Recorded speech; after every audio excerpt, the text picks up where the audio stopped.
মামা বাঁচাও, মামা বাঁচাও। আরে ভাই দেখ, ওই বাচ্চাটা উপরে আটকা পড়েছে, চল তো গিয়ে দেখি। আমার ছোটি ভাগ্নি কোথায় চলে গেল? আমি ওর জন্য চকলেট নিয়ে এসেছি। আরে বাবু, তুমি এত উপরে কেন উঠেছো? ওকে আগে উপর থেকে নামাতে হবে। আঙ্কেল আমাকে বাঁচাও, এখনই কিছু একটা করতে হবে। ওকে কিভাবে উপর থেকে নামাবো? ভাইয়া, ওই যে ওখানে মই আছে, ওই মইটা নিয়ে এসে এই বাচ্চাটাকে নামাবো। যাই, আমি আগে তাড়াতাড়ি মইটা নিয়ে আসি। এই মইটা দিয়ে উপরে উঠে ওই বাচ্চাটাকে নামাও। তারপর ভিডিওতে কি হলো দেখতে আল্লাহর এই ছবিটার জন্য ভিডিওতে একটা লাইক দিয়ে চ্যানেলটি সাবস্ক্রাইব করে দাও। তোমরা আগে আমার মামাকে ডেকে নিয়ে আসো। তোমাকে এখান থেকে নামিয়ে তোমার মামার কাছে নিয়ে যাব। তাড়াতাড়ি নেমে পড়ো। সাবধানে আস্তে আস্তে নেমে আসো, হাতটা বাড়িয়ে দাও। ভয় পেও না, আমরা তো আছি।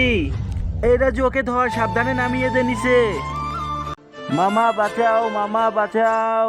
আরে ভাই দেখ, ওই বাচ্চাটা উপরে আটকা পড়েছে, চল তো গিয়ে দেখি। আমার ছোটি ভাগ্নি কোথায় চলে গেল? আমি ওর জন্য চকলেট নিয়ে এসেছি। আরে বাবু, তুমি এত উপরে কেন উঠেছো? ওকে আগে উপর থেকে নামাতে হবে। আঙ্কেল আমাকে বাঁচাও।